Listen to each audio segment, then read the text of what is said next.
Hi friends, welcome back my channel Durga Mano life styles. అందరూ ఎలా ఉన్నారు? ఈరోజు మన వీడియో ఏంటంటే మామిడికాయ పులిహోర చేసుకుంటున్నామండి. సమ్మర్ అంటే అందరికీ గుర్తొచ్చేది ఎక్కువగా సీజన్లో మామిడికాయలు. సమ్మర్ అంటే ఇంకా బాగా గుర్తొచ్చేది హాలిడేస్. ఈ రెండు బాగా గుర్తొస్తూ ఉంటాయి సమ్మర్ అంటే. మామిడికాయలు బాగా పుల్లగా ఉన్నాయండి, అందుకని పులిహోర చేద్దామని మామిడికాయలు తీసుకున్నాము. చిన్న ఫంక్షన్కి వెళ్తే అక్కడ ఒక చెట్టుకుంటే కోసుకొచ్చాము. అంటే కొంచెం తీగా ఉంటాయి అనుకున్నాము, బాగా పుల్లగా ఉన్నాయి. ఒక 5 or 6 తీసుకొచ్చాము. అవి చట్నీ చేద్దామని చూసాము. ఇప్పుడు పులిహోర ఎలా చేయాలో చూద్దాము. మామిడికాయని అట్లా పీల్ తీసుకోవాలండి, చెక్కు తీసుకోవాలి. నేను కొంచెమే చేస్తున్నాను పులిహోర. మనకి రైస్ క్వాంటిటీకి తగ్గట్టు అది తురుముకోవాలి కదా.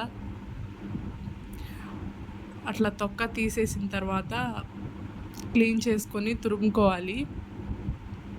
నేను ఒక కాయ కూడా ఫుల్గా తీసుకోలేదండి. అట్లా తురుముకోవాలి. ఒక 4-5 స్పూన్స్ ఉంటుంది మామూలుగా మనం కొలతగా చూసుకుంటే. అంతేనండి, నేను ఎక్కువ తురుము తీసుకోలేదు, రైస్ క్వాంటిటీ కొంచెమే, అందుకని కొంచెమే తీసుకున్నాను. అట్లా తురుముకొని పక్కకు పెట్టుకోవాలండి. బాగా పుల్లగా ఉంది అసలు. చూసారు కదా, నేను కాయ మొత్తం కూడా తురమలేదు, కొంచెం తురిమానండి. అది వరకు తీసుకున్నాను. అది బాగా పుల్లగా ఉందండి అసలు కాయ. అది పక్కగా పెట్టుకొని పచ్చిమిర్చి తీసుకున్నానండి, ఒక 7-8. ఎండుమిర్చి ఒక 4 తీసుకున్నాను. ప్యాన్ పెట్టుకొని ఆయిల్ వేసుకోవాలి. ఆయిల్ కొంచెం ఎక్కువే వేసుకున్నానండి. ఆయిల్ వేసుకొని బాగా హీట్ అయ్యాక మనం అవి వేసుకుందాము. నేను రైస్ అంత క్వాంటిటీ తీసుకున్నాను, ఒక 2 cups తీసుకున్నాను రైస్. పచ్చిమిర్చి ఫ్రై చేసుకోవాలి. ఆయిల్ బాగా హీట్ అయింది. పచ్చిమిర్చి బాగా ఫ్రై చేసుకోవాలండి. కొంచెం ఫ్రై అయ్యాక ఎండుమిర్చి కూడా వేసేసాను. అవి బాగా ఫ్రై అయిన తర్వాత అవి ఒక ప్లేట్లోకి తీసేసుకుందాము.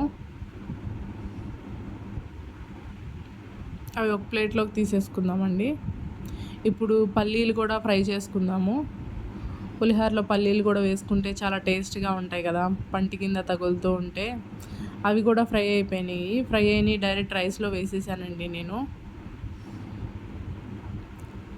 పచ్చిమిర్చి ఎందుకు పక్కకు తీసుకున్నాను అంటే చెప్తాను. ఇప్పుడు అవి కూడా ఫ్రై చేసుకున్న తర్వాత తాలింపు వేసేసుకుందాము, పోపు వేసుకుందాము. తాలింపు వేసుకొని కొంచెం ఒక స్పూన్ జీలకర్ర కూడా వేసుకున్నాను. అవి ఆవాలు చిటపట్లాడిన తర్వాత బాగా ఫ్రై అయ్యాక మనం ఇందాడ తురుముకున్న మామిడికాయని కూడా వేసుకొని ఫ్రై చేసుకోవాలండి. దాంట్లో కొంచెం పచ్చివాసన పోయే వరకు ఫ్రై చేసుకున్న తర్వాత పసుపు, ఉప్పు వేసుకొని బాగా మిక్స్ చేసుకోవాలి. నేను టేస్ట్కి తగ్గట్టు ఒకసారి వేసేసానండి. వేసేసి బాగా మిక్స్ చేసుకోవాలి. ఇందాడ మనం ఫ్రై చేసుకున్న ఎండుమిర్చి, పచ్చిమిర్చి కూడా వేసుకొని ఆ పులుపు దాంట్లో పడుతుంది కదా, పచ్చిమిర్చి ఘాటు తగ్గుతుంది అని చెప్పి కరివేపాకు కూడా వేసుకోవాలి. మెయిన్ ఇంగ్రీడియంట్ కరివేపాకు కదా పులిహోరలో. కరివేపాకు లేకపోతే కలర్ఫుల్గా ఉండదు. అవి కూడా వేసుకొని ఫ్రై చేసుకోవాలి. అట్లా ఫ్రై అయిన తర్వాత కలర్ కొంచెం చేంజ్ అయిందండి. అలా కలర్ చేంజ్ అయ్యాక మనం ఇందాక రైస్లో వేసేసుకుందాము, మనం ఫ్రై చేసుకున్న మొత్తం.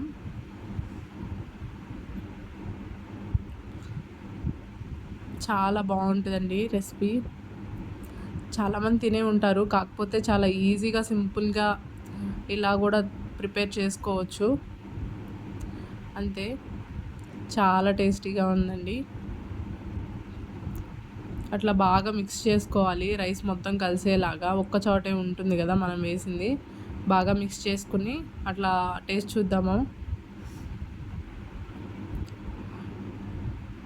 చాలా పుల్లగా ఉందండి. పచ్చిమిర్చి అసలు స్పైసీ లేదు, పులుపు పట్టేసింది.